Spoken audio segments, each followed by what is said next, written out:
کہ کس قسم کی جو ڈبل سٹینڈرڈز ہیں وہ مسلمانوں کے خلاف اپنائے جا رہے ہیں اور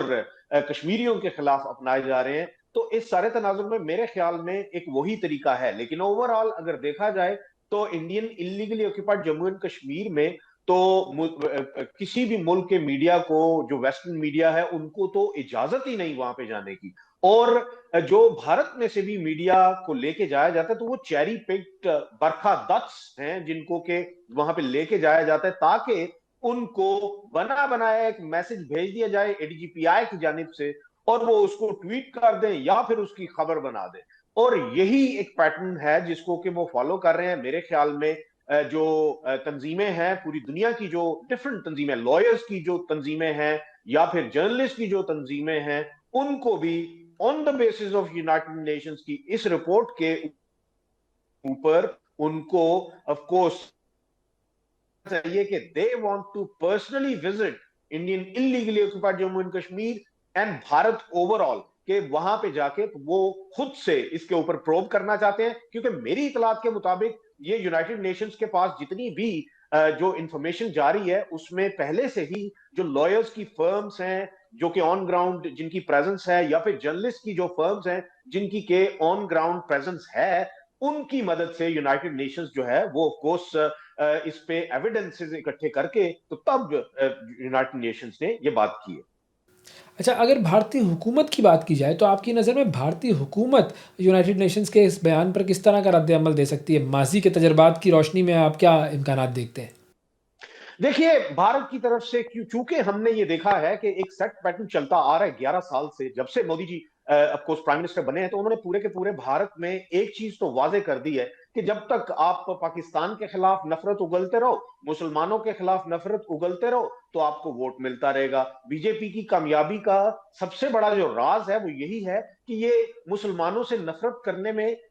عجیب مہارت رکھتے ہیں اور پاکستان سے تو بہت زیادہ نفرت کرتے ہیں، اور جس کی وجہ سے کہ ان کو لگتا ہے کہ یہ ہر دفعہ ووٹ لے لیں گے. آج کا بھارت جو ہے وہ پچھلے 11 سال سے جس طرح اس میں زہر بھرا گیا ہے، اس زہر کے جو آف کورس سامنے نظر آنا وہ سب کے سامنے ہے کہ کس طریقے سے وہاں پہ مسلمانوں کے خلاف جب بھی کوئی چناؤ کا وقت آتا ہے تو مسلمانوں کے خلاف اور مائنورٹیز کے خلاف جس طریقے سے بھی وہ ان کو تنگ کر سکتے ہیں تو وہ کرتے ہیں. اور پھر آپ کے سامنے ہے کہ ابھی کل کی بات ہے یا پرسوں کی بات ہے جس میں کہ مودی جی جو ہیں وہ ہمیں وہاں پہ آف کورس رام مندر پہ اپنا پرچم لہراتے ہوئے نظر آئے، جو کہ آر ایس ایس کے لوگ وہاں پہ ان کے ساتھ، موہن بھگوت بھی کھڑے تھے. تو دس از اے کلیئر انڈیکیشن کہ یہ جب نفرت ہے یہ ان کی طرف سے بڑھے گی، اور اسی نفرت کے تحت اور اسی جو کہہ لیں کہ ایک مخصوص طبقے کے خلاف ہونا ان کی کامیابی ہے. اور اس سارے تناظر میں ایک چیز یہاں پہ واضح کرنا ضروری سمجھتا ہوں، اور وہ ہے کہ اگر بھارت کو دیکھا جائے تو بھارت ہمیشہ سے جو اس طرح کی جو کرٹیسزم ہے اس سے ویو آف اس ایسے لیتا ہے کہ کہتا ہے کہ ہم تو لوگوں کے خلاف نہیں کر رہے، ہم تو ٹیررسٹ کے خلاف کر رہے ہیں، اور مسلمان جو ہیں وہ آف کورس ان میں زیادہ تر ٹیررسٹ ہیں تو اسی لیے ہم ان میں کر رہے ہیں، اور ہم یہ ٹیرر جو آپریشنز ہیں یہ کیری آؤٹ کر رہے ہیں، ہم کسی کے خلاف نہیں ہیں. تو میرے خیال میں اس دفعہ یہ نہیں چلے گا. فیصل صاحب، اگر اس وقت مقامی یا پھر جو بین الاقوامی آزاد تنظیموں کی بات کی جائے تو انہیں کشمیر میں داخل ہو کر تحقیقات کرنے کی اور رسائی کی جو صورتحال ہے وہ کیا ہے؟ بالکل قطن نہیں ہے اس وقت تک. آف کورس اگر بات کی جائے جرنلسٹ آرگنائزیشنز کی، B B C, C N N, Fox News, Sky News, ان سب کو of course there is a ban on them. اور اگر بات کی جائے کہ ان کے جو اپنے ملک میں موجود جو ایسے ادارے ہیں جن کے بارے میں کہ یہ کہا جاتا ہے کہ یہ نیوٹرل ادارے ہیں اور یہ خبر کو خبر سمجھتے ہیں، یہ خبر کوئی پروپیگنڈا کو خبر نہیں بناتے، تو اس تناظر میں آف کورس ان کو بھی اجازت نہیں ہے. ان کے تو بہت سے ایسے آفیسز ہیں جن کے اوپر کے ریڈ کی گئی. محمد زبیر ایک پرومیننٹ ایگزامپل ہیں جو کہ موجودہ دور میں بھارت سے اگر کوئی شخص وہاں سے ہر ایک چیز کو، ہر ایک خبر کو کاؤنٹر کرتا ہے بھارت میں بیٹھ کے، اور اس کے ساتھ کیا کیا ہو چکا ہے، اس کی نوکری جانا اور پھر اس کے بعد اس کے آفس کے اوپر ریڈ کرنا، یہ سب کی سب جو چیزیں ہیں یہ آف کورس بھارت میں، آج کے بھارت میں ہمیں نظر آتی ہیں.